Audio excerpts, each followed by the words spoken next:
Hello everyone, welcome to Pushpoint. I am your storyteller, and I am here to help you today. I know you used this video to fall asleep, so before that, like the video and subscribe to the channel. Also, where are you from and what time are you watching now? Get comfortable and relax. Story 1. The House That Waits. The rain had been falling steadily for hours by the time Eleanor saw the house. Her windshield wipers smeared arcs across the glass, barely revealing the silhouette of the ancient structure through the downpour. It rose from the mist like a half-formed memory, crooked chimneys, dark gables, and windows like unblinking eyes. Her GPS had failed half an hour ago, and the road was now nothing but mud and gravel. She hadn't seen another car in miles. She stopped the engine. The house sat at the edge of the forest, its porch sagging under years of weather and rot. An old iron fence, half swallowed by brambles, ran around the perimeter. There were no lights inside, no movement. But something about it, some quiet invitation, made her open the door and step into the cold rain. She needed help, a phone, a direction, anything. The porch boards creaked beneath her boots. She knocked once, twice. No answer. The door gave way under the weight of her hand. The smell inside was the first warning, not of decay, but of stillness, like a place sealed off from the world for too long. Dust clung to the air, coating the furniture in pale grey sheets. Shapes of old chairs and tables loomed in the gloom. A grandfather clock stood in the hall, its pendulum unmoving. She called out, but her voice sounded swallowed, muffled. She was unsure why she stepped further inside. Maybe it was the cold. Maybe it was the faint sound of rhythmic tapping from somewhere above, too deliberate to be water. The door shut behind her. The sound of the rain vanished. Eleanor turned, the knob wouldn't budge. It turned freely, but the door stayed shut. The tapping grew louder. It had a pattern to it now, like knuckles drumming in thought. She moved through the parlor, brushing aside cobwebs, her flashlight flickering. Portraits lined the walls, all slightly crooked. The eyes in each were blurred, as if someone had smudged them with a thumb. The same man in different periods, always in the same pose, tall, watching. Upstairs, the tapping stopped. Silence settled. She should have left and tried to break a window, screamed anything, but her feet moved forward, as if tethered by something cheap and old. Something patient. She found a staircase and ascended slowly. Each step moaned beneath her, a groaning protest from the bones of the house. At the top was a narrow hallway lined with doors. Only one was open. Inside was a study. A fire burned in the hearth, though no smoke rose from the chimney. The room was warm, impossibly so. And sitting in the chair by the fire was the man from the portraits, or something shaped like him. He did not move. His eyes were hollow sockets, but his head tilted slowly as she entered. There were no words, no screams, only the quiet crackle of the fire and the sound of Eleanor's breathing. The thing raised a hand, slowly, as if offering something. It held a key. Her hand moved toward it involuntarily, trembling, reaching, but when she touched it, the fire went out. Everything was dark again. Eleanor was never found. Her car remained at the edge of the road, half submerged in the mud. Locals said the house had burned down decades ago. Nothing left but stones and ash. But sometimes, on stormy nights, travelers still report a light in the forest, a porch light glowing faintly, a door just barely ajar, waiting. Story 2. The Well Beneath the Pines. It was the last house on the lane, an aging cabin swallowed by pines, where the trees grew too close together, their roots buckling the soil like veins beneath skin. Oliver had inherited the place from a great uncle he barely remembered, a man who had vanished sometime in the 1980s. The letter from the estate was curt. Property bequeathed to next of kin. Condemned. Do not enter. But Oliver entered anyway. Rain began as he arrived, a steady patter that bled through the canopy. The cabin was dark, its roof partially caved in. Vines coiled through shattered windows. As he stepped inside, the floor groaned beneath his boots but held.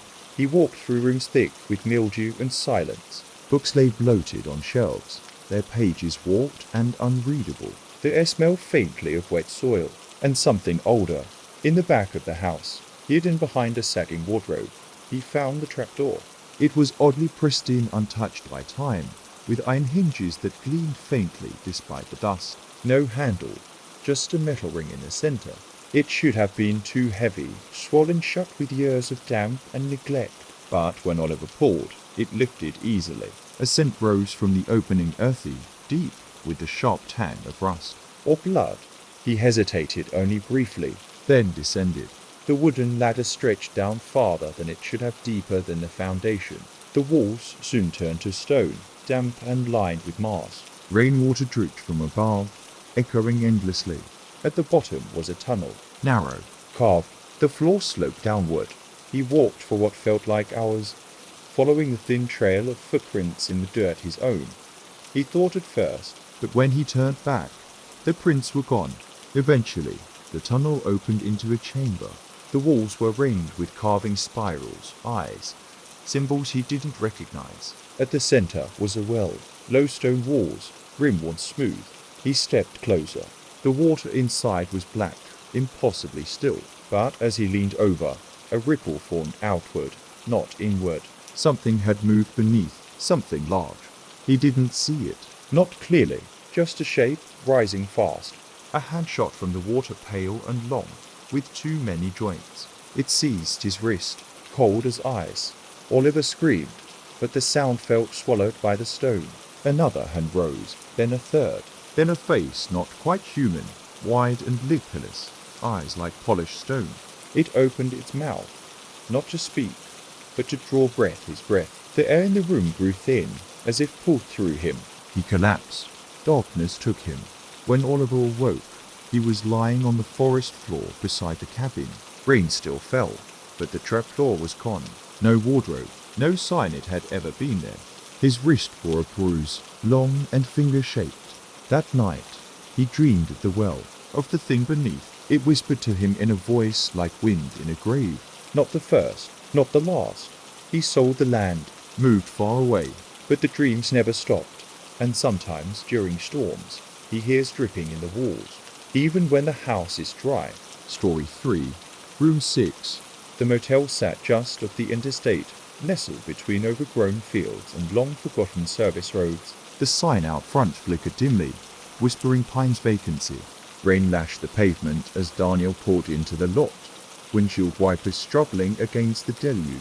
He'd been driving for hours, trying to outrun something he couldn't quite name, the slow unraveling of his life, the silence of his empty apartment, the lingering grief of a sister lost to Sue.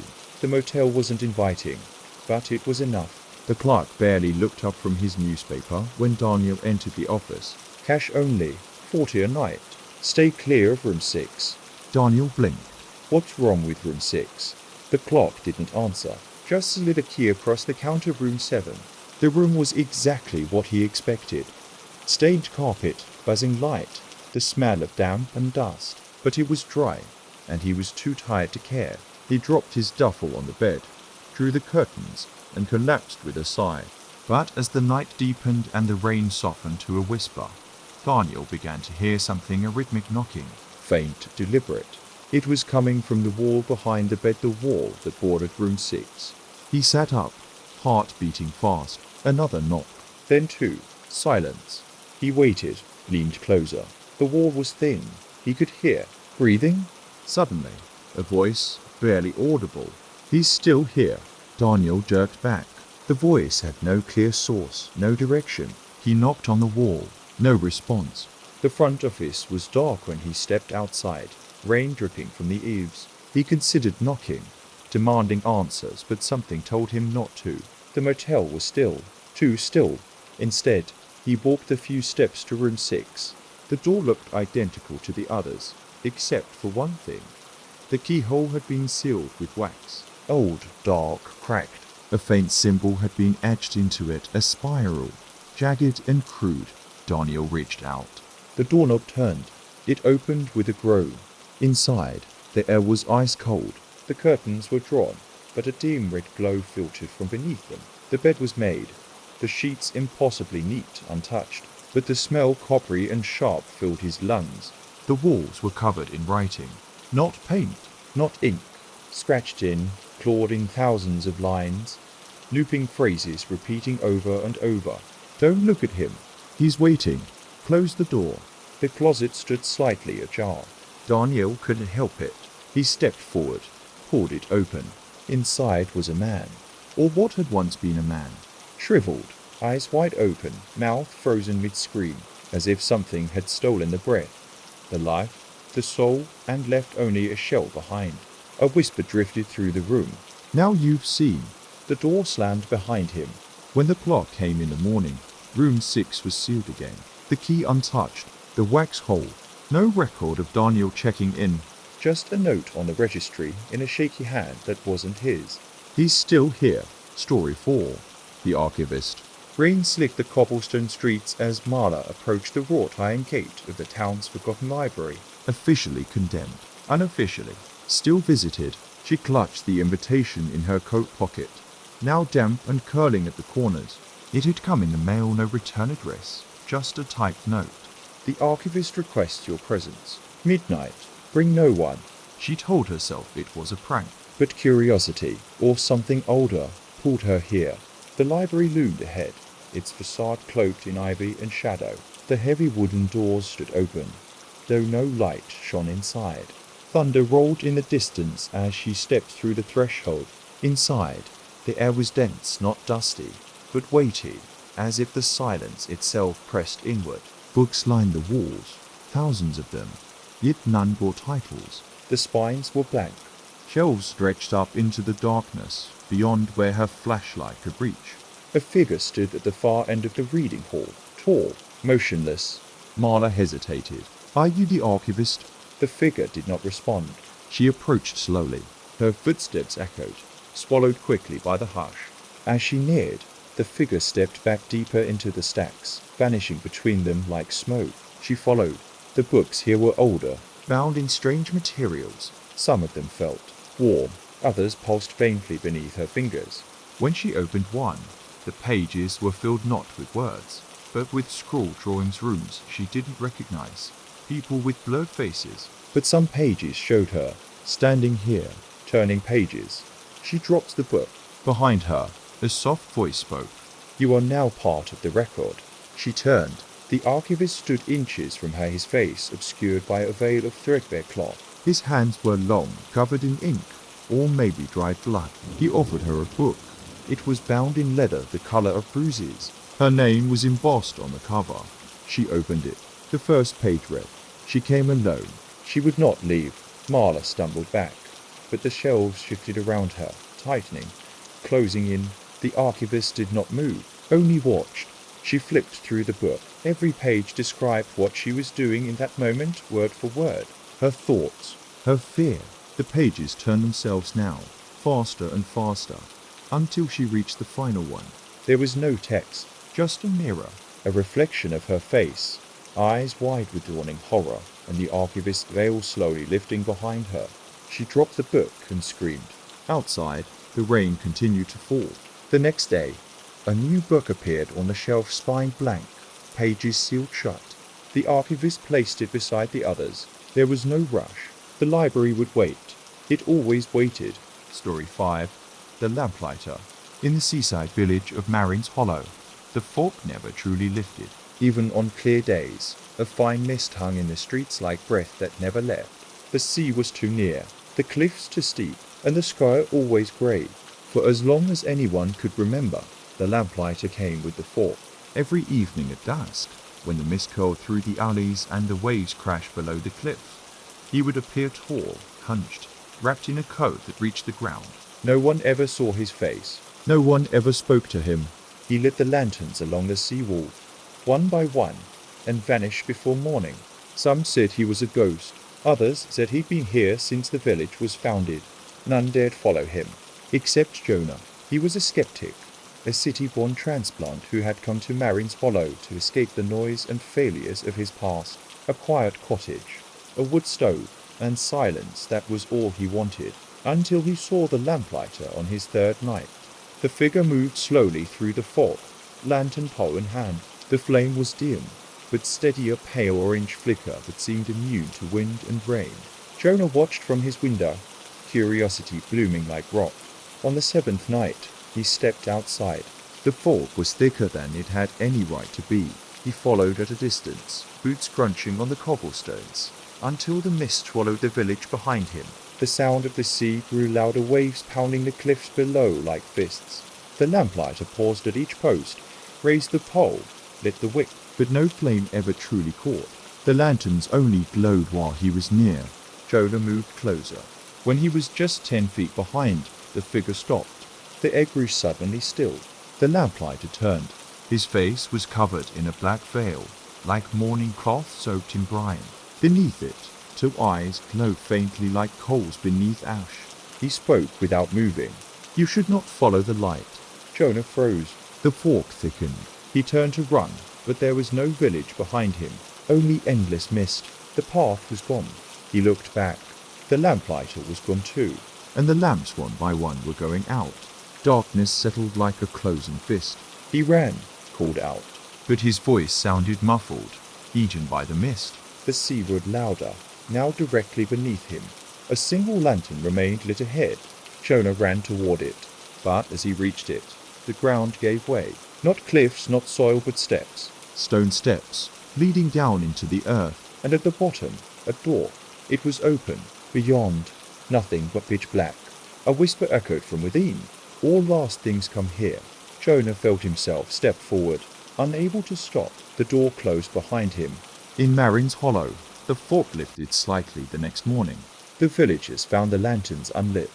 A new lamplighter appeared that evening, a little slower, a little more hunched, his coat dragging just slightly behind him. No one asked, no one followed. They never did. Story 6. The Echoes in Cabin 12. It was supposed to be a peaceful escape 3 days alone at a lakeside retreat, of season, of grid. Clara needed it. Her nerves had frayed in the city. The noise, the people, the subtle yet constant pressure of being watched by co-workers, judged by strangers. Here, she told herself, there would be none of that. She arrived just before dusk, tires crunching gravel as she pulled into the empty lot. The lake was calm, smooth as glass, and the surrounding forest pressed in with a hushed reverence. The cabins, 12 in total, stood in a crescent along the shoreline, weathered but charming. Each with its own dock, a set of oars, and an iron lamp outside the door. Cabin 12 was at the very end of the row.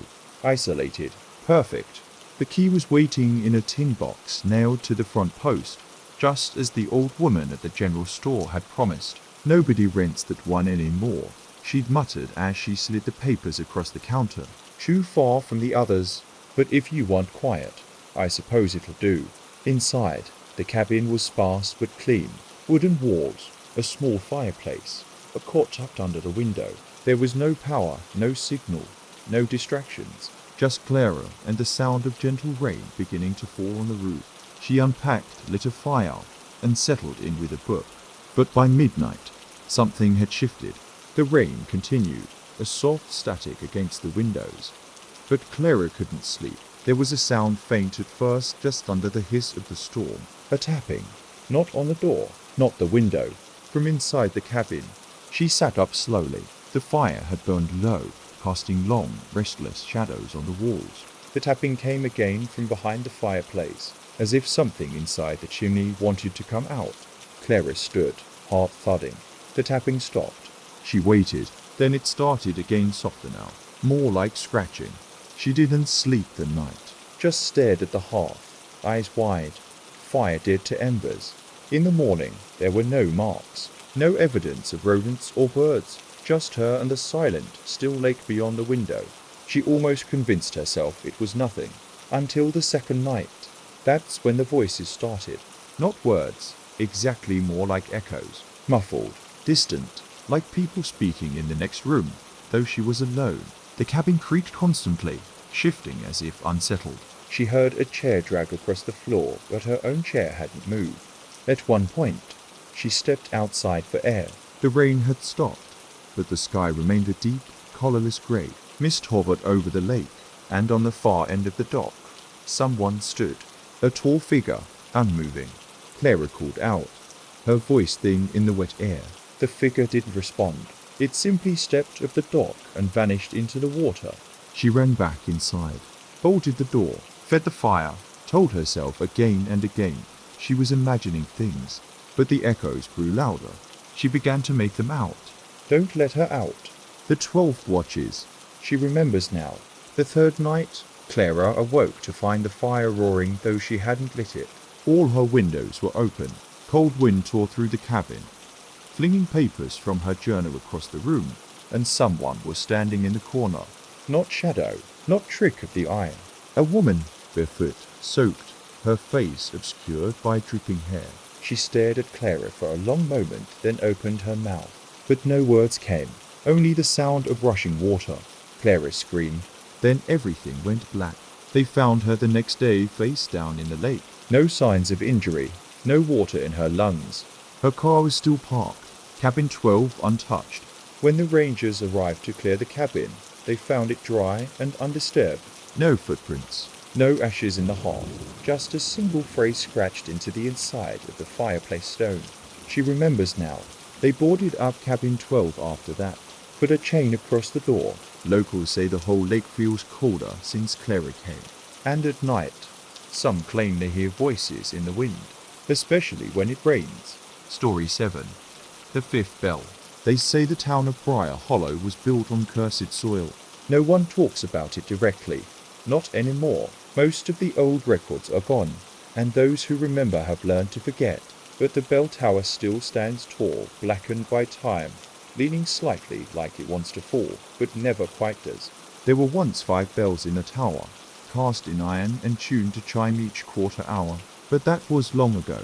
The first 4 bells still ring weathered but functional at noon, at dusk, at midnight, and at dawn. The 5th bell hasn't sounded in decades, because it's not there anymore. And because the last time it rang, people died. Amelia, a freelance urban archaeologist with a fascination for forgotten architecture, first heard about the 5th bell in a footnote of a half-burned newspaper she found at an estate sale in upstate New York.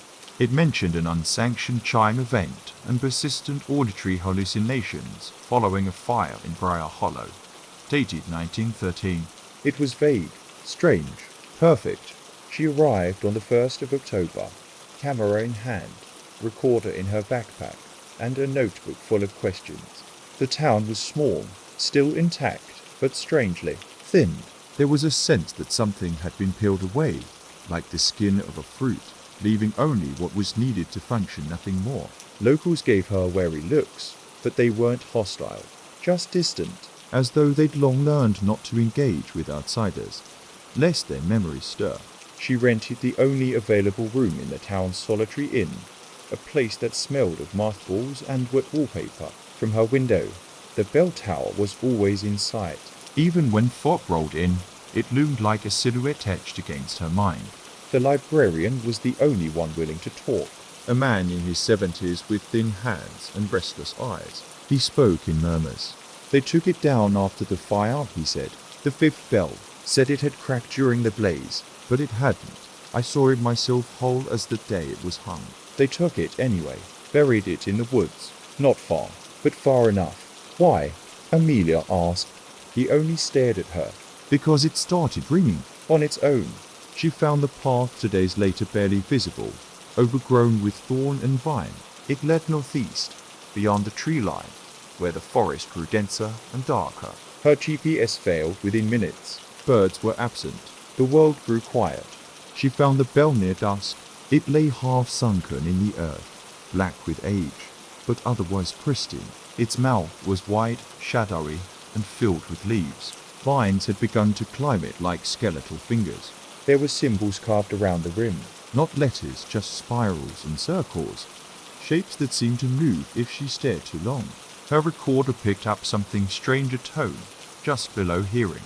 Not music, not quite, but layered, pulsing. Then she heard it. A 5th chime, one soft, impossibly distant note. She looked up at the sky.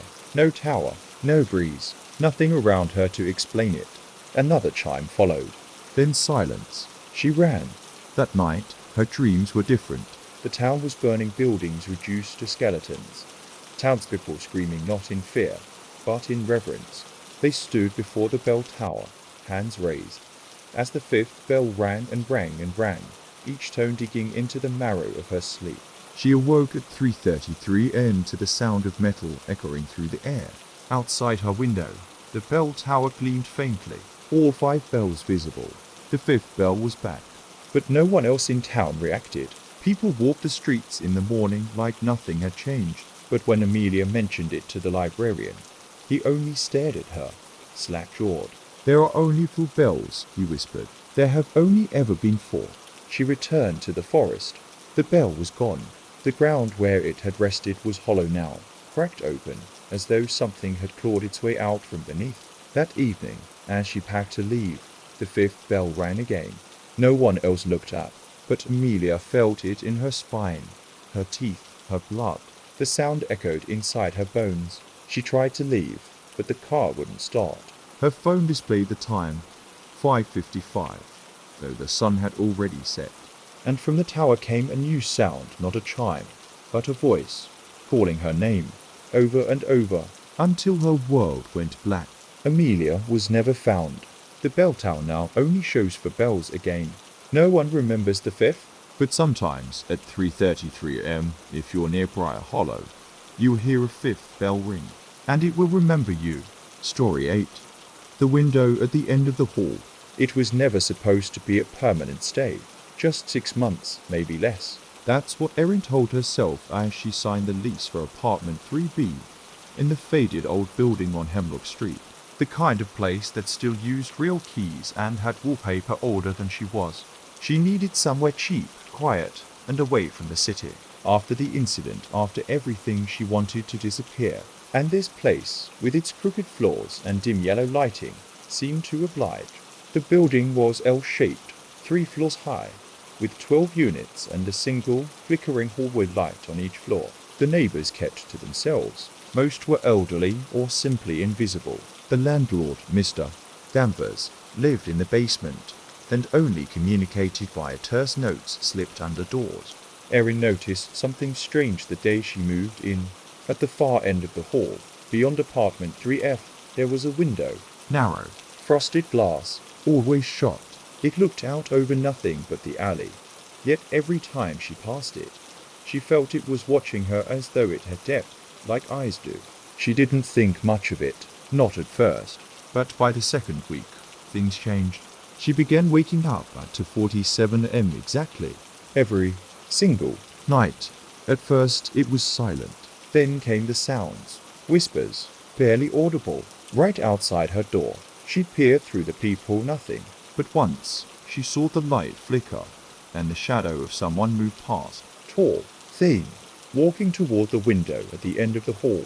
She opened the door once, quickly, but the hall was empty, and the window wide open. She closed it. Next night, it was open again. Erin reported it to Mr. Danvers via note. The reply came scrawled on a torn receipt. Do not go near the window. Block it if you can. Don't look through it. It felt like a prank. But she pushed a shelf across the hallway the next morning anyway, stacked it with boxes. That night, she dreamed of the hallway. Only it was longer, much longer. She stood in the center, unable to move. The window at the end of it grew, stretching, pulsing like a wound. From within it came shapes, twisting, crawling, arms too long, mouths in the wrong places, no eyes. She woke in a sweat. The apartment was cold. Her breath forked in the air. She stepped into the hallway, just to reassure herself. The shelf was gone, the boxes too. The window was uncovered and open. She tried to leave the next morning, packed everything she could into a single suitcase, fled down the stairs, but the front door wouldn't open. It was stuck, jammed by something she couldn't see. She banged and screamed until a neighbor, a man in his 80s with a sunken face, opened his own door. He looked at her with pity. You saw it, didn't you? He asked. The window. What is it? She whispered. He didn't answer, just nodded toward the 3rd floor. Go back up. It won't let you leave now. You shouldn't have looked.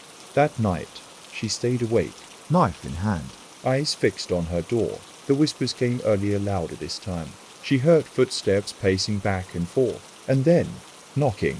3 soft taps. Then a voice. Erin. She didn't move. You left the window open. Then silence. And then the door slowly creaked open on its own. She wanted to scream, to run. but her body wouldn't obey. The hallway stretched before her like it had in her dream.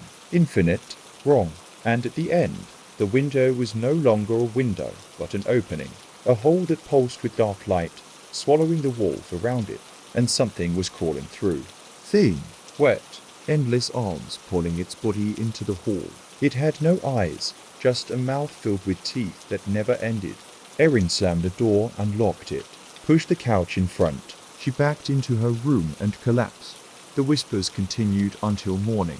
When the police came, called by the elderly man down the hall who hadn't seen her in days, they found apartment 3B empty. Completely. No furniture. No clothes, no food, just a single note left on the floor in front of the hallway window, written in a hand no one recognized. Close it, before it finds someone else. The window has since been sealed with bricks. But at 2:47 a.m., tenants still wake with cold breath and the sound of 3 soft knocks. No one lives in 3B anymore, but someone does. Behind the window, Story 9. The man in the reflection. it began with the mirror in the bathroom. Not the old glass medicine cabinet or the sporty vanity mirror, no. This one had been left behind by the last tenant, propped against the far wall. It was large, oval, and framed in tarnished brass. A curious thing in an otherwise drab rental, but Nora had liked it. It gave the little flat a sense of presence, of something older and more refined than the cracked linoleum and stale wallpaper would suggest. The first few days in the new place were uneventful, quiet. Which was good. Nora needed quiet. After the trial, after the headlines, after the constant ringing of her phone, silence was welcome.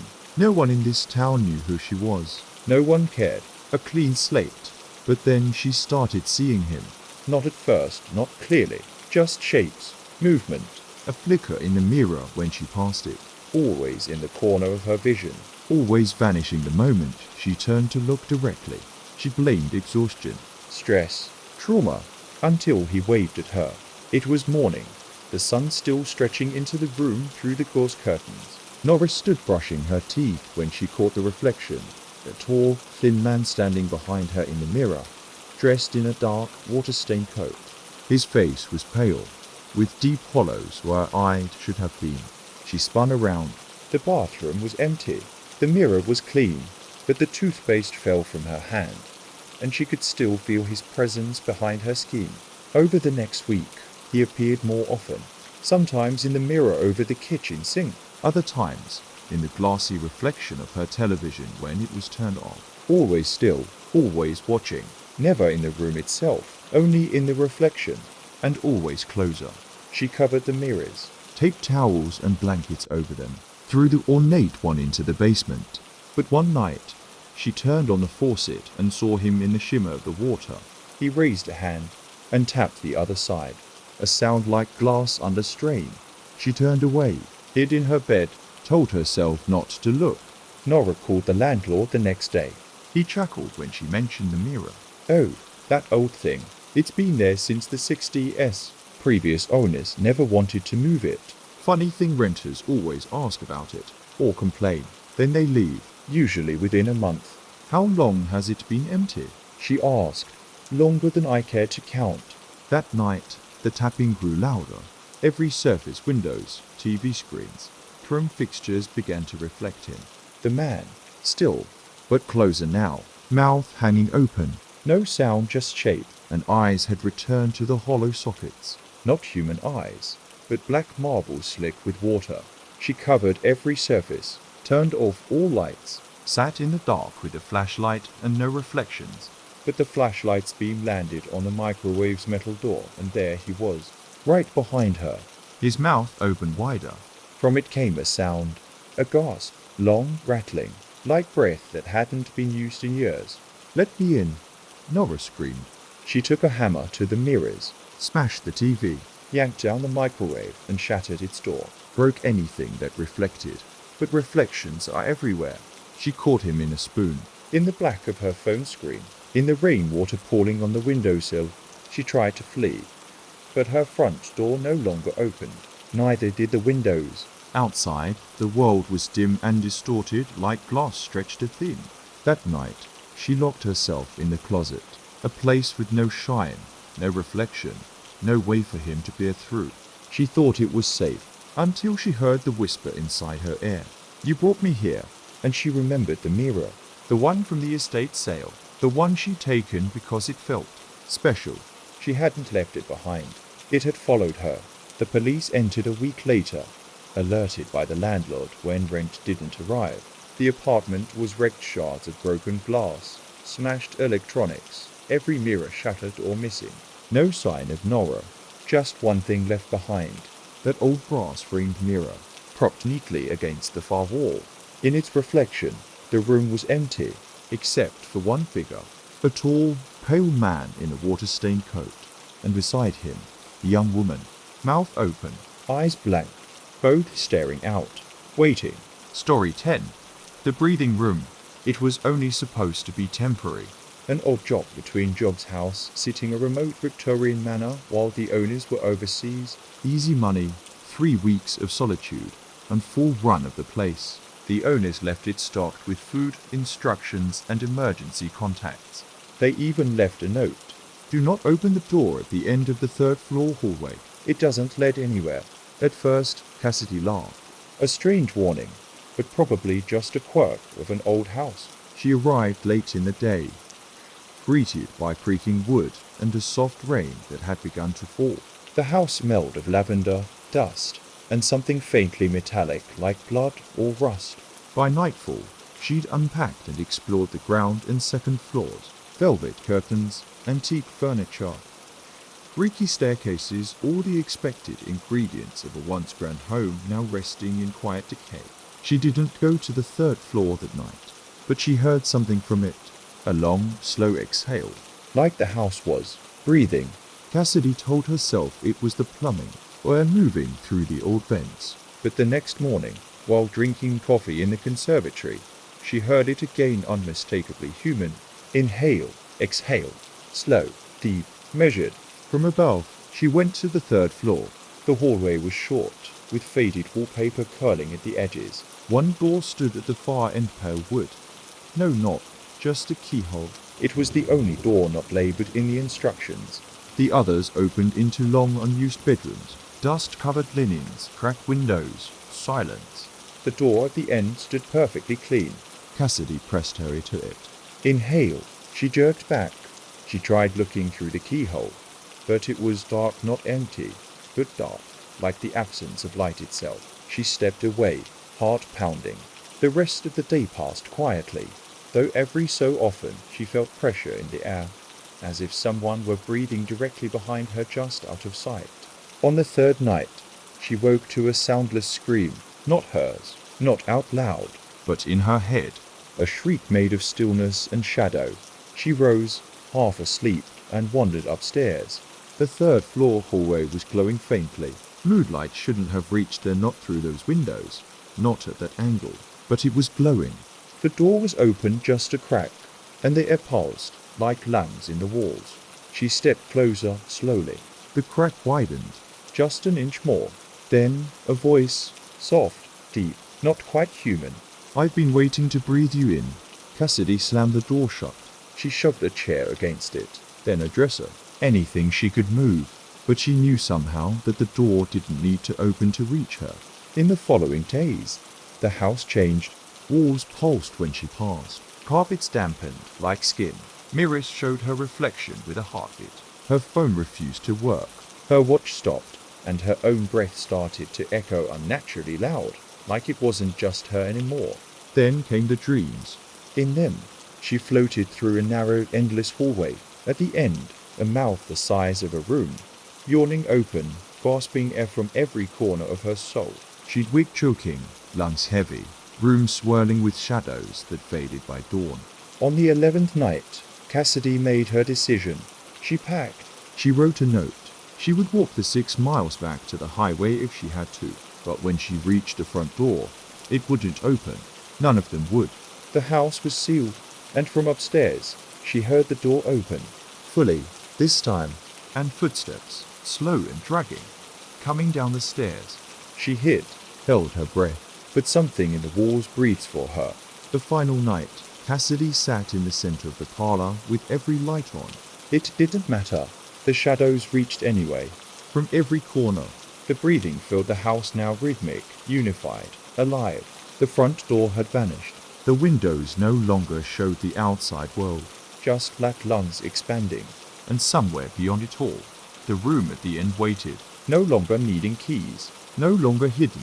It had been a mouth all along. When the owners returned, they found the house as they left it. Tidy, undisturbed. No sign of Cassidy. Only the note she'd written. There's something in the house. It's not haunted. It's alive, and it wants to wear me like air. They didn't call the police. They never do. They simply cleaned the sheets and left fresh instructions for the next house sitter. And one line at the bottom, always in the same handwriting. Do not open the door at the end of the third floor hallway. It doesn't lead anywhere. Story 11. The Last Passenger. The rain came early that evening, thick sheets of it drumming on the windshield, as Michael navigated the winding road through the forest. The GPS had lost signal hours ago, leaving only the dim glow of his headlights to cut through the fog and the dark trees closing in on both sides. He was supposed to be on a simple trip drive from the city to his remote cabin, retrieve some belongings, then head back by dawn. But now the storm was worse than forecast, and the roads slick with mud and leaves. Michael's car swerved suddenly, and he slammed on the brakes. Up ahead, in the fog, a figure stood on the side of the road, soaked and shivering. He pulled over and rolled down the window. "Hey, are you okay?" he called out. The figure, a man in a soaked trench coat, face obscured by a wide-brimmed hat, didn't answer. Instead, he stepped forward, raised a hand, and gestured toward the back seat of the car. Michael hesitated, He hadn't planned to pick anyone up. but something about the man's desperate posture made him relent. "Get in," he said. The man slipped inside silently. Michael started driving again, glancing at the rearview mirror. The passenger's face remained in shadow beneath the hat, but Michael thought he saw faint bruising along his jawline. Where are you headed? Michael asked. The man didn't respond. After several minutes, Michael tried again. Name's Michael. "You?" No reply. The radio crackled to life suddenly, static filling the car before a faint voice whispered, "Don't stop." Michael frowned and reached to turn it off, but the static continued. The voice was unmistakable, faint but urgent. "Don't stop."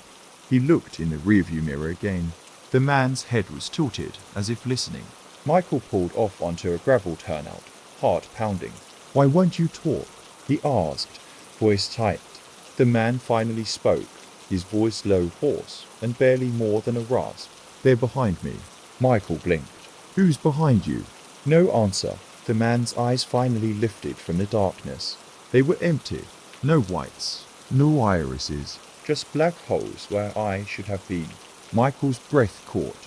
Suddenly, the man lunged forward, grabbing the steering wheel. Michael tried to pull away, but the man's grip was like iron. The car swerved violently. The radio screeched again, the voice louder now. "Don't stop. Don't look back." Michael's hands trembled as he fought for control. Through the rain, headlights appeared, several cars speeding fast. No lights, no sound except the growl of engines. They surrounded them. The passenger whispered. They feed on fear. Michael slammed on the brakes, the car skidding to a halt. The rain intensified. In the mirrors, Michael saw shadows moving outside. Figures tall, thin, twisted, circling. They pressed against the windows, but their faces remained obscured.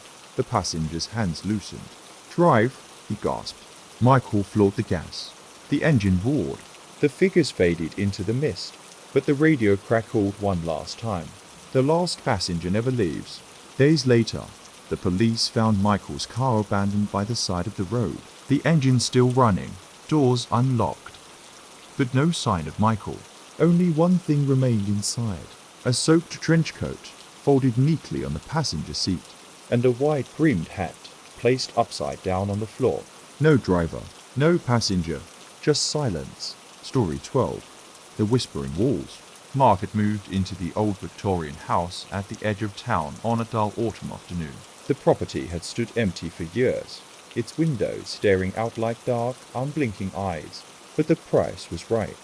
and Margaret had long dreamed of living somewhere steeped in history, even if the locals whispered about the place. The realtor warned her only once. The walls have ears. Margaret smiled, assuming it was just a quaint way to say the house was drafty or creaky. But from her very first night, she knew something was wrong. It started subtly, soft murmurs rising from the plaster, drifting through the hallways. At first, she thought it was the heating system, or the wind slipping through the cracked windows. But the voices didn't sound like wind. They sounded like people. Whispers in languages she couldn't understand, weaving through the house like smoke. At midnight, the whispering would swell. Margaret would lie awake, listening as if the walls were speaking directly to her secrets, warnings, or maybe prayers. She told herself it was her imagination, the loneliness, the strain of moving. On the third night, the whispers changed. They began to call her name. Margaret, Margaret, softly, urgently, barely a breath. She sat up in bed, heart pounding. The voices came from the walls surrounding her room, low and close, like someone pressed their ear to the plaster. The sound was wet, almost like breathing. She touched the wall. It felt warm. Not cold and solid like a house should be. She pressed her palm harder. A dampness seeped through her skin. And then a faint tapping. 1 tap, 2 taps. 3. Like a code. By day, the house was quiet. Almost too quiet. The neighbors avoided looking at the property. The mailman left letters uncollected, and the realtor stopped returning her calls. Margaret felt watched. Not by people, but by the house itself. Rooms shifted slightly when she wasn't looking, doorways that hadn't been there before. Windows that stared out at brick walls instead of the yard. On the 5th night, the whispering turned to laughter. Soft, childlike giggles echoing through the halls. Margaret followed the sound, flashlight in hand. The beam landed on the wallpaper peeling in the hallway. Beneath the paper was scratched a message. Faint, barely visible. Let us out. Her dreams became invaded by faces. Pale children, eyes hollow and wet. They reached through the walls, begging, crying, pleading. In one dream, Margaret touched a face. It was cold, clammy, like something drowned. She woke gasping, hands trembling. The days blurred. Margaret stopped going outside. She barricaded herself in her room, covering the walls with thick blankets and quilts. But the whispers found her still. Soft words in the dark. Promises, threats. One night, the tapping returned louder, frantic. 3 sharp knocks. A pause. Then a long, slow scratch, like fingernails against wood. Margaret's phone rang. No one on the other end. Just breathing. Heavy, wet breathing. On the 7th night, the walls began to move. Margaret saw them ripple, as if the house was a living creature, breathing beneath her skin. She screamed when a hand, pale thing soaked with damp, pushed through the plaster. The hand gripped her wrist. Her blood ran cold. The children's faces pressed through, desperate, drowning, begging for release. Margaret tried to pull away, but the grip was too strong. The wall swallowed her screams. The last thing she saw was the plaster cracking, splitting, revealing an endless dark void inside. Weeks later, a neighbor reported the house strangely silent. No lights, no movement, just the faint sound of whispering carried on the wind. Authorities found the house empty. No Margaret. No sign of forced entry, just the walls. Still whispering. Story 13. The Lighthouse Keeper's Secret. Eli Turner arrived at the isolated lighthouse just as the fog began to roll in, thick and suffocating, like a living shroud. He was the new keeper, tasked with maintaining the light along the jagged cliffs that had claimed countless ships over the centuries. The previous keeper, an old man named Hawkins, had disappeared without explanation, leaving only a hastily scrawled note. The sea takes what it wants. Beware the voices. Eli shrugged it off as superstition. He was a practical man, a city boy unused to ghost stories and coastal myths. The lighthouse was cold, damp, and smelled of salt and rust. The sea crashed relentlessly below, waves battering the rocks in a never-ending rhythm. On his first night, Eli climbed the spiral staircase to light the lamp. The glass was streaked with grime, and the mechanism groaned as it turned. He glanced out into the fork and saw nothing but whiteness, swallowing the horizon. As he descended, a faint whisper reached his ears. At first, he thought it was the wind, but the voice was clear and urgent. "Help me." He stopped, scanning the empty rooms. "Hello," he called out, voice echoing. No answer. The night stretched on with the whispering growing louder, but always just out of reach. It seemed to come from the walls themselves, echoing in the stone and timber. Days passed, and Eli noticed strange things. Objects moved when he wasn't looking. Footsteps sounded on the stairs behind him, but no one was there. At the base of the lighthouse, the small storage room held an old journal belonging to Hawkins. Eli opened it and found pages filled with frantic notes about voices, shadows beneath the waves, and a warning. They live beneath the sea, in the wrecks and drowned places. They speak to me, and I cannot stop listening. One entry chilled Eli to the bone. They ask for a sacrifice. They want the light to guide them home. That night, the voices grew louder. Eli climbed to the top and saw something in the water. Flickering lights beneath the waves, moving closer and closer. He shone the lighthouse beam over the sea, and the lights seemed to respond, weaving patterns beneath the surface. The whispering became a chorus. "Come down, join us." Frozen in place, Eli felt the air thicken, heavy with salt and something else decay. Suddenly, the door to the lantern room slammed shut. He struggled to open it, heart pounding. The whispers turned into a scream that filled the entire lighthouse. Then silence. Morning light crept through the fog. The Coast Guard arrived to find the lighthouse empty. Eli Turner was gone. Only the journal remained, open to a final page. The sea keeps its own. The light belongs to them now. Weeks later, fishermen reported strange lights beneath the waves, glowing blue and green. And on stormy nights, the lighthouse beam shines bright, even though no keeper tends the lamp. Story 14. The Forgotten Room. Ellie had always been fascinated by old houses, especially ones with secrets. When she inherited her late grandmother's countryside estate, she was excited to explore its sprawling rooms and dusty corridors. The manor was grand but neglected, filled with faded wallpaper, creaking floorboards, and the lingering scent of wood smoke and forgotten memories. One afternoon, while cataloguing old photographs in the library, Eddie noticed a peculiar door at the end of the hallway on the second floor. It was unpainted, almost blending into the wall, with no visible handle or keyhole. It felt out of place to smooth and untouched compared to the rest of the house's worn surfaces. Curiosity pulled her closer. She pressed her hand against the door, and it shivered beneath her fingers, like something was breathing behind it. She called out softly, "Hello?" No answer, just a low hum. Over the next days, Ellie tried everything to open the door, twisting every knob, pressing hidden panels, even knocking with a hammer. Nothing worked. Yet, every time she passed it, she could swear the humming grew louder, more insistent, like a heartbeat. One night, rain pattered steadily against the window panes, and Ellie was alone in the house. As she climbed the stairs, the humming became a whisper, threading through the walls and ceiling. She stopped before the door. A voice, barely audible, called her name. Ellie, frozen. She pressed her ear to the cold wood. The voice was urgent, pleading. "Help me."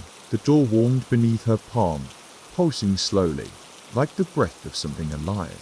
Suddenly, the room around her shifted. The wallpaper faded, revealing ancient stone beneath. The floorboards creaked louder, as if the house itself was awakening. Ellie's heart pounded as a faint light seeped through the edges of the door. Summoning courage, she ran to the kitchen and grabbed an old crowbar. Back at the door, she wedged it between the frame and the panel, forcing it open with a groan. The room beyond was dark pitch black. Her flashlight beam cut through the gloom, revealing walls covered in strange symbols carved deep into the stone. The air was cold and thick, filled with the smell of damp earth and something else faintly metallic, like blood. In the center lay a dusty wooden chair, bound with thick ropes that looked decades old. Ellie stepped forward, the floor cold beneath her feet. Then she heard its footsteps, soft and deliberate, echoing from deep inside the house. She spun around. The hallway was empty. Her flashlight flickered. A chill swept through the room. and the door slammed shut behind her. The whisper came again, clearer now. "Thank you." Hours passed like minutes. Ellie's breath echoed against the stone walls as she searched for an exit. The symbols on the walls seemed to writhe under her gaze. A low moan rose from the floor. The ropes on the chair loosened slowly, as if pulled by unseen hands. A shadow detached itself from the darkness, coalescing into a figure thin, pale, with hollow eyes and a faint smile. "You found me," it said, poised like rustling leaves. Ellie stumbled back, terror rooting her feet. "Who? What are you?" she whispered. "I am the Forgotten," the figure replied. Trapped by those who feared what I knew. The room seemed to pulse with a terrible hunger. "Will you free me?" the voice asked. Desperation warred with instinct. Ellie's hand trembled as she reached toward the chair. The ropes fell away. A sudden surge of cold blasted through the room. The figure vanished. The door creaked open. Ellie fled, heart pounding, never looking back. The next morning, the manor was silent. Neighbors noticed the air seemed heavier, thicker. Ellie's car was found abandoned by the roadside. Inside the house, the forgotten room was sealed tight once more. No one dared open it, but sometimes on stormy nights, passers-by swear they hear faint whispers pleading, urgent, coming from the locked door, and a cold breath against their skin. Story 15. The Last Stop. Simon had been a night bus driver for nearly a decade. The route was long, winding through the outskirts of a forgotten town, nestled between dense woods and old farmland. Most nights were uneventful, filled with the quiet hum of the engine and occasional nodding passengers. But tonight was different. The rain had begun earlier, a relentless downpour that blurred the streetlights into pale halos. Simon pulled the bus into the usual stops, but as the clock edged past midnight, the seats remained stubbornly empty. The road stretched ahead, slick and deserted, with only the whisper of tires on wet asphalt. Half an hour after the last scheduled stop, Simon spotted a figure standing at the roadside, an old man, hunched against the rain, thumb out. He slowed and stopped.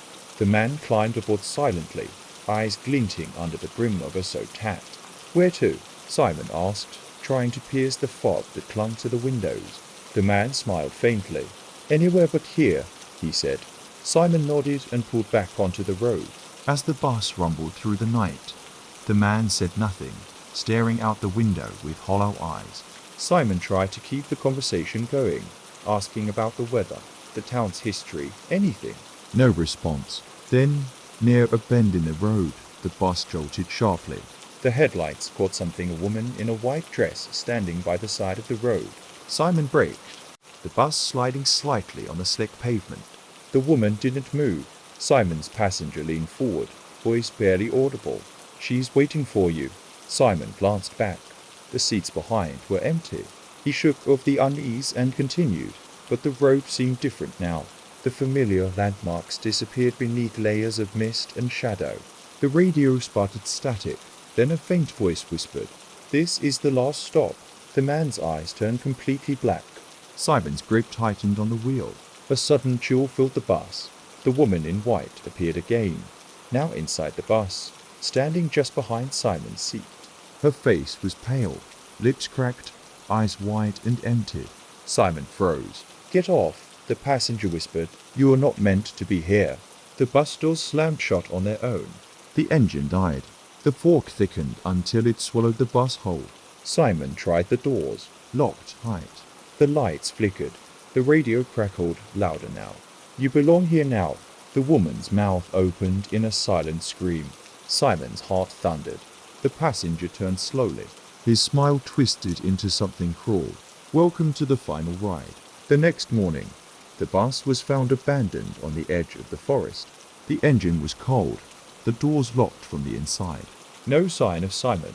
No passengers. Just the faint scent of rain and something else, something old and waiting. Story 16. The House That Listened.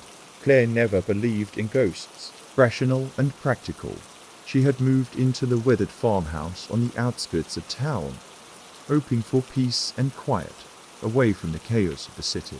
The house was old, creaking in the wind, with peeling paint and a sagging porch, but it was hers now. The first few days were uneventful. She cleaned, unpacked, and tried to settle in. But at night, the house seemed to breathe.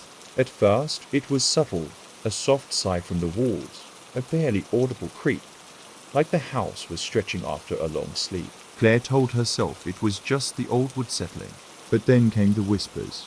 At first, they were faint, indistinct, soft murmurs drifting through the dark hallways. Claire strained to catch the words, but heard nothing clearly. One night, while reading by the fireplace, the whispers grew louder. They seemed to come from the walls themselves, a chorus of voices speaking in unison. She called out, "Who's there?" Silence. The air grew thick, heavy with expectation. Suddenly, the voices changed, whispering her name over and over. "Claire, Claire." Her skin prickled. The next morning, she found strange markings etched into the wooden floor near the fireplace, symbols she didn't recognize. The patterns seemed almost ritualistic. Days passed, and the house's behavior became more unsettling. Doors creaked open and slammed shut on their own. Footsteps echoed in empty rooms. Shadows flickered just beyond her vision. One evening, Claire sat in the kitchen when she heard soft tapping at the window. She looked outside but saw only the black night and the rain falling in sheets. The tapping continued, rhythmic and urgent. When she turned back, the kitchen wall was wet. A thin trickle of water oozed down the plaster, as if the house itself was crying. Suddenly, a cold hand brushed against her shoulder. She spun around, heart racing, but no one was there. That night, unable to sleep, Claire explored the house by flashlight. In the attic, she found an old diary belonging to a woman named Eleanor, who had lived there over a century ago. Eleanor's entries spoke of loneliness, of a husband lost at sea, and of voices in the walls that called to her in the dark. The last page was a frantic scrawl. They listen, they know, they wait behind the walls. Do not answer. The whispers grew louder. They no longer came from the walls alone, but from every corner of the house. Claire felt watched, tracked by unseen eyes. The house listened to her fears, her secrets. One night, the whispering turned to pleading. "Let us in." The walls seemed to pulse, closing in around her. Her breath caught as a voice soft, sorrowful, spoke directly in her ear. "Stay with us." Morning light spilled weakly through the curtains. Claire was gone. The house stood silent once more. Neighbors claimed the windows glowed faintly at night, and the wind carried the sound of whispering voices. The house listened still, waiting for the next tenant brave enough to call it home. Story 17. Beneath the Floorboards. Mark had never believed in the old stories about the house when he inherited his grandfather's farmhouse, nestled deep in the woods. He saw it as a fixer-upper, a place to escape the noise of the city and start fresh. The house was old, certainly, with creaky floorboards and walls that sighed with the wind, but that was just part of its charm. What worried Mark were the sounds he began hearing at night. At first, it was faint, a soft scratching beneath the floor. He assumed it was rats or mice, perhaps a family of raccoons nesting under the porch. But as nights passed, the noises grew louder, more deliberate. Scratching turned to tapping, tapping to muffled whispers. One evening, as a storm rattled the windows and the rain hammered the roof, Mark sat in the living room and heard it again, a persistent knocking, rhythmic, coming from beneath the floorboards. He knelt down, pressing his ear against the edged wood. The whispers came clearer now, soft voices chanting in an old language Mark didn't recognize. A cold chill ran down his spine. "Who's there?" he called out. Silence. Then a sharp knock, as if answering him. Mark pulled up a loose floorboard. Beneath was a small cavity, dark and empty, except for a bundle wrapped in oilskin. His hands trembled as he unfolded it. Inside lay an old journal, its pages yellowed with age. The handwriting was shaky but legible. It belonged to a woman named Abigail, a long-ago resident of the house. The entries grew darker with each page, chronicling strange happenings, disappearances in the woods, and a presence beneath the house, something ancient and hungry. One passage chilled Mark. "They live beneath the floorboards. We feed them with secrets, with pain. They whisper and watch, waiting for more." That night, Mark barricaded himself in his bedroom, heart hammering. The scratching and whispers returned, now all around him. The floor vibrated under his feet. Then came the footsteps, slow, deliberate, pacing beneath the house. The door rattled on its hinges. He pressed his back against the wall, breathing shallow. A whisper brushed his ear. "Tell us your secret." Mark's mind raced. What secret could he share? He thought of his regrets, the things he never told anyone. The house seemed to hunger for his pain. Desperate, Mark shouted into the dark. "I'm sorry." "I'm sorry for everything." The whispers paused. A long silence, then a soft sigh, like the breath of something enormous and tired. The scratching stopped. The floorboard stilled. Morning light found Mark exhausted but alive. He sealed the cavity with fresh wood, but the house was different. The air thicker, the shadows deeper, the whispers never quite gone. Sometimes, when the wind blows just right, neighbors swear they hear tapping beneath the old farmhouse, and if you listen closely, you can hear the house breathing, waiting, hungry for the next secret. Story 18. The Watcher in the Woods. Lena had always loved the solitude of the woods near her family cabin, A small sanctuary far from the noise of town. But this summer, something had changed. It started with the feeling like someone was watching her. At first, she dismissed it as nerves, the way the dense trees and shadows could play tricks on the mind. But then she found strange marks carved into the bark of the old pine symbols she had never seen before, jagged and uneven as if made in a hurry.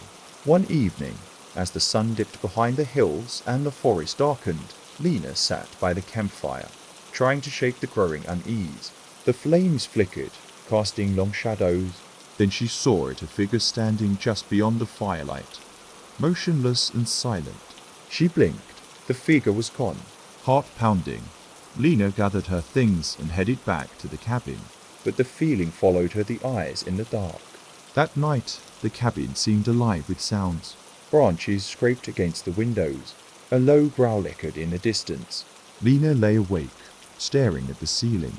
Suddenly, a tapping at the door. She froze, then scratching. It wasn't animal, it was deliberate. Lena's breath caught as a voice whispered from outside. "Lena." The door rattled. She backed away, heart racing. The whisper came again. "Come outside." Summoning courage, she peered through the window. No one, just the cold, empty woods. The next morning, she found footprints circling the cabin, large, irregular, unlike any animal she knew. The symbols from the trees were now etched into the cabin walls, bleeding sap-colored stains. Lena's dreams were plagued by hundreds of glowing eyes watching her from the shadows. One night, she woke to find a dark silhouette standing at the foot of her bed. It didn't move, just watched. She tried to scream, but no sound came. The figure whispered, "Join us." Days later, searchers found the cabin empty. Lena was gone. Only the symbols remained etched deep and pulsing faintly in the moonlight. Locals say the woods keep a secret, and that something still watches, waiting for the next soul to wander too close. Story 19. The Silence of Hollow Creek.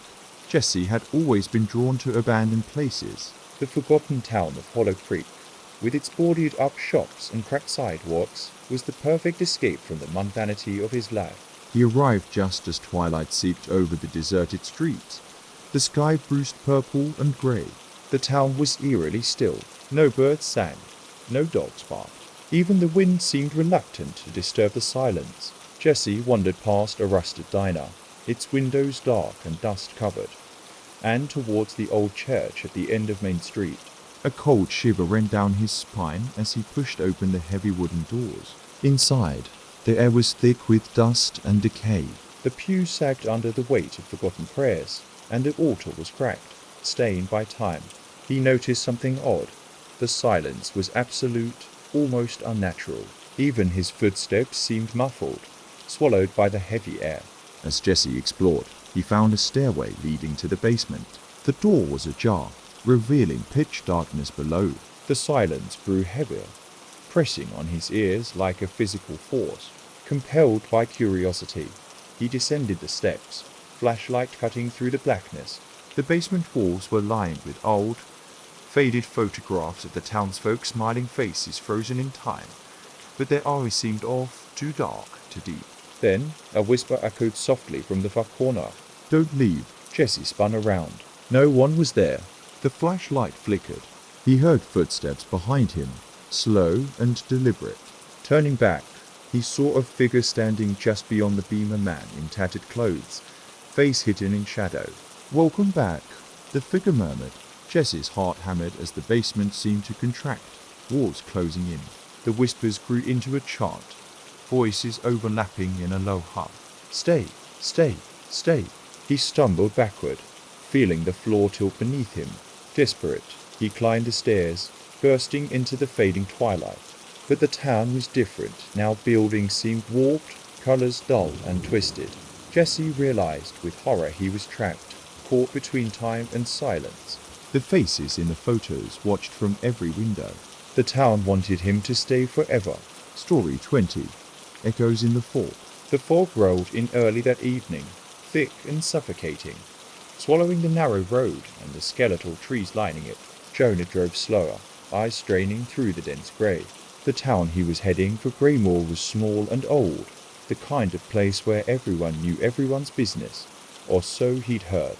He wasn't there for social visits. He had come to investigate the disappearance of a friend, Matt, who had vanished without a trace 2 weeks ago. Jonah's car finally sputtered to a stop near a cluster of weathered cottages, their windows dim and lifeless. A cold wind moaned through the alleys, carrying with it a faint whisper, barely audible. "Help, help." He stepped out, the fog curling around his boots like smoke. The silence was overwhelming. No birds, no insects, just the soft crunch of gravel beneath his feet. As Jonah moved deeper into the village, a figure appeared through the mist, a woman, dressed in faded clothes, her face pale and eyes glassy. Have you seen Matt? Jonah called. She stared for a moment, then shook her head slowly. Don't stay, she whispered, voice trembling. The fog listens. Before he could ask more, she vanished, swallowed by the grey veil. Unease settled deep in Jonah's chest. He pressed on, reaching an old well at the village centre, its stones slick with moss. A chill swept over him as a voice echoed up from the depths. Jonah, help me. The fog thickened, swirling into shapes, twisted faces and outstretched hands, all reaching, pleading. Jonah's flashlight flickered and died. The whispers grew louder, overlapping until they became a cacophony of desperate cries. He stumbled back, heart pounding, but the fog shifted to block his path, walls of grey closing in. The voices pleaded again. Stay, don't leave, trapped. Jonah felt cold fingers brush his skin, pulling him toward the well's dark mouth. In a final desperate breath, he turned and ran blindly through the mist.